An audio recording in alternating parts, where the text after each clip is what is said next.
Hey folks, happy December, because you'll be seeing this video in December. But yeah, I'm going to leave this disclaimer up for a couple seconds. Just remember, do not come to CNN for dick jokes. Do not come here for hard-hitting news. And yeah, so I'm going to go now do this. What's up, everybody? How's it going? Hope you're having a great day when this comes out. Happy December, even though it is September when I'm recording this. I am like I have videos way in advance, and that's fine. Um, if you want to if you want to come watch me do these live, I stream on this channel and I do reaction videos on Wednesdays now. So I do hope you enjoy it, and I'm also on Kick as well. As you can see above my head, I am literally 26 followers away from getting monetized over there. If you like what you see here on YouTube, go ahead and hit that subscribe button, turn on the notification bell, and thumbs the video up. All the YouTubey things that everyone tells you to do, I'm doing the same thing. If you're new to my reactions, welcome. Also, beware, be warned, I try to pause it a lot to bring my opinions into things. So, this is another. The video today that we're watching is a channel that I've watched for a long time. The Wolf Pit. His What Are We Eating series is very interesting to me. It's definitely something you guys should check out. The link to this video will be in the description, by the way. Show some support to all those creators who make these videos that we enjoy watching. Anyway, now that I've said all of that, he's going to look at Guy Fieri's frozen sloppy Joe mac and cheese, which on itself sounds very interesting. But we'll see. We'll see if we still feel that way at the end of this video. Let's see what old Larry has to say now. Hey everybody, welcome back to the Wolf Pit with another episode of What Are We Eating? Today we're taking a trip down to Flavortown. And Flavortown is just a hop, skip, and a jump to most of you, the people, to your local Walmart. And just like Gordon Ramsay's frozen dinners, Walmart exclusively sells Guy Fieri's Flavortown frozen meals. I've had a couple comments recently to let you, the people, know where these products are made and who they're made by. The only thing I could find was the distributor, which is Golden West Food Group. So I don't know if they're the producer and the distributor. So if any of you, the people, know who the producer is, please let me know in the comments. So the first Guy Fieri's Flavortown meals we're trying is the Sloppy Joe mac and cheese, which is ground. Based on the box art alone, boys, this looks pretty good. But we also all know it never looks as good as the marketing or box art says. What do you guys think of this? Do you think it's going to be good, or do you think it's going to be ass? Also, I did go to one of Guy Fieri's restaurants once when it was in the town I was in. It's gone now, but I thought it was pretty good. Let's see how his Sloppy Joe mac and cheese Ground does. beef and pork with enriched macaroni and cheese, which weighs in at 10 ounces and costs $5.94. To me, the classic Sloppy Joe and the classic macaroni and cheese mixed together sounds pretty good. It's a true fusion of American classics, mac and cheese, and Sloppy Joe. Creamy mac and cheese topped with nostalgic, meaty Sloppy Joe sauce. Two simple classics mixed together, it's gotta be good. Yeah, I would think it has to be good. I've never tried this, but it would be something interesting to try. But apparently I can English. Apparently, by the reviews, it's not very good. I know that there's a lot of people out there that loathe Guy Fieri and Gordon Ramsay. So at this point, I'm not really paying attention to the consumer reviews. So these reviews might be based on the fact that they don't like the chef. But after reviewing Gordon Ramsay's fish and chips yesterday, the reviews were spot on. It was bad. So until I try the Guy Fieri's Sloppy Joe and Macaroni and Cheese Bowl, I'm going to take the 1.6 out of 5-star rating with a grain of salt. Here's the list of ingredients. And in most cases in frozen meals, when beef is used, so is TVP. And there's no TVP in this. Oh, wow. No textured vegetable protein. Very interesting. But a long list of ingredients. Holy crap. Just beef and pork. Major kudos, Guy.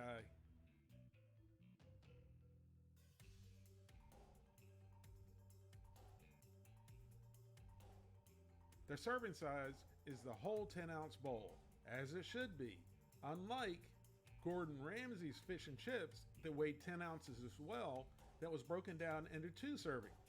These manufacturers need to be straight up with you, the people. Otherwise, me, the person, is going to call you out on it to the people. So the 10-ounce bowl of Sloppy Joe and macaroni and cheese has 500 calories, 25 grams of total fat, 14 grams of saturated fat, a half a gram of trans fat, 75 milligrams of cholesterol, 940 milligrams of sodium, 43 grams Based on the sodium alone, I'm probably not going to try this. That's a lot of sodium. Holy fuck. of carbohydrates, 2 grams of fiber, 7 grams of sugars, and 26 grams of protein.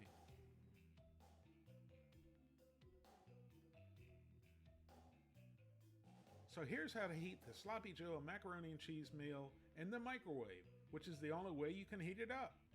Well, it's the only recommended method on the box to heat it up. There's certainly other ways you could heat it up. So here's our Flavortown Sloppy Joe macaroni and cheese bowl right out of the freezer. We vented it per the instructions, and then it went into the microwave for 3 minutes. While that's in the microwave, I wanted to take a second to thank you, the people, whether you've been here from the beginning 11 years ago or you just recently subscribed, for all of your continued support. It means the world to me. If you're new to the channel, welcome aboard. You're now officially one of the people. And if you're not subscribed and you want to be one of the If you're not subscribed, go to the link in the description of this video and subscribe to him. The man fucking deserves it. people, all you have to do is subscribe. And while you're at it, if you like the video, hit the like button. If you don't like the video, hit the unlike button. And while you're at it, leave a comment, good or bad. I love reading good comments and bad comments. But please remember, it's impossible to reply to every single comment and still put content out to you, the people. 2 more things and I'll shut up and get back to the video. I have some good news. My kitchen will finally be done today. And even though I haven't even tried the Flavortown Sloppy Joe and mac and cheese yet, it sounds so good and easy to make and something my family would love. So if you, the people, want to see a DIY video in my new kitchen of Flavortown's Sloppy Joe and macaroni and cheese bowl, which would more than likely be the first thing I've cooked in the kitchen, let's see if you, the people, can get this video 5,000 likes in 24 hours. I have to realize, when I drink too much coffee, I talk too much. So here's our Sloppy Joe and macaroni and cheese bowl after heating it in the microwave for 3 minutes. Now we're supposed to give it a stir. Visually and aromatically, this has got to be good. I mean, once you stir it up, it's going to probably look a lot better. But it doesn't look half bad right now. Certainly very cheesy and very saucy, but there's something missing. I'll comment on that once I taste it. So once we mixed it, Put the cover back on and microwave for 1 more minute. So here's our sloppy joe and macaroni and cheese after microwaving for a total of 4 minutes, and then resting for 2 minutes. Our Flavortown sloppy joe and macaroni and cheese bowl is ready. I still don't see something that is supposed to be in here. If you know what it is that I don't see, leave it in the comments. I don't see the sloppy Joe stuff. It's so small that I think that's indistinguishable. Guy, that's an L. So we gave it a good mix, and it's nice and saucy and very cheesy. This is what I can't figure out. Back to Gordon's meal from yesterday, it weighed 10 ounces, and there wasn't a whole lot of food at all. This also weighs 10 ounces, and it looks like twice as much food. So we went in to get a big spoonful, and unfortunately, somehow it fell off the spoon and into my lap. Luckily, it landed and burned my legs, but they don't work anyway, so it didn't make a difference. Luckily, the family jewels came out okay. They didn't get burnt, blistered, or cooked. Burned legs or not, the show must go on, and we went in and got another big spoonful. This time, we went in OSHA approved, with a paper plate underneath a spoonful of hot food. Which is common sense, but in my defense, I never said I had common sense. So with a paper plate in place as a safety net, we successfully got a big spoonful. This spoonful looks delicious to me, and There's no sloppy Joe mix. You can tell in that's an error by looking. You can probably taste it, but I can't tell, but just by looking at there's sloppy Joe in that. maybe it was worth a burn.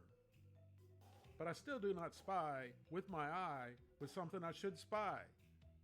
And then per SOP, the spoonful went into my old pie hole and down the gullet it went. I immediately tasted the sweet and tangy sloppy joe sauce, mixed in with the cream cheese and the variety of other cheeses, made a super rich, sweet and tangy sauce that was absolutely delicious. The pasta was cooked absolutely perfect al dente and tasted like a good quality pasta. It was a nice hearty pasta that stood up to the rich, creamy, and cheesy sauce. But I still think there's something missing. So I got another big spoonful, OSHA approved, with a paper plate underneath of it. Because as Smokey Bear would say, only you can prevent forest fires and lap burns. Just look at how nice and ooey gooey that cheese is. I mean, that does look really good, but the fucking sodium in it. Now for a second trip into my old pie hole and down the gullet it went. Visually, have you, the people, been able to figure out what's missing? Unless every bit of it was on the spoonful that fell on my lap, I haven't tasted or felt any meat in the 2 bites I've had so far. But if you look really, really hard and really close, you can actually see a couple pieces of meat. But in all seriousness, that's not enough meat to fill a cavity. If you're going to call this sloppy joe and mac and cheese, I want to see more of this mixed in with the macaroni and cheese. Not just some sloppy joe sauce to give it the sloppy joe flavor. I'm not saying that's what they did, but that's what it tastes like. And I have to agree with Guy. That sweet and tangy, rich and creamy, and ooey gooey cheese sauce would taste great on a flip-flop. And since I promised you, the people, that once I hit 1 million subscribers, I would eat a flip-flop, I may have to buy another of Guy Fieri's Flavortown, Sloppy Joe, and Mac and Cheese Bowl. But until then, it's my job to give you, the people, an honest review. And I'm going to keep it short and sweet. At $5.94, this would be an absolute delicious bargain. And I would more than likely give it a 9 out of 10. But come on, man. Not $9 for that? Are they insane? And there's hardly any meat in it. Really, Walmart? The meat is a main ingredient in the Sloppy Joe. And with such a minuscule amount of meat in this dish, I think it could be borderline false advertisement. So, with that said, this is another simply overpriced, yet delicious, failed attempt at slapping a celebrity's name on an overpriced, inferior product. Which is why I'm giving Guy Fieri's Flavortown Sloppy Joe and Mac and Cheese Bowl a 6 out of 10. Add an ounce or two of meat, and you have a 9 out of 10. Or reduce the price and call it Sloppy Joe flavored macaroni and cheese. The dude ain't wrong. And yeah, that's gonna do it for this video. I'll catch you guys in the next one. The link will be downstairs. I'll see you guys in the next video. Have a great day. Happy December. Lol.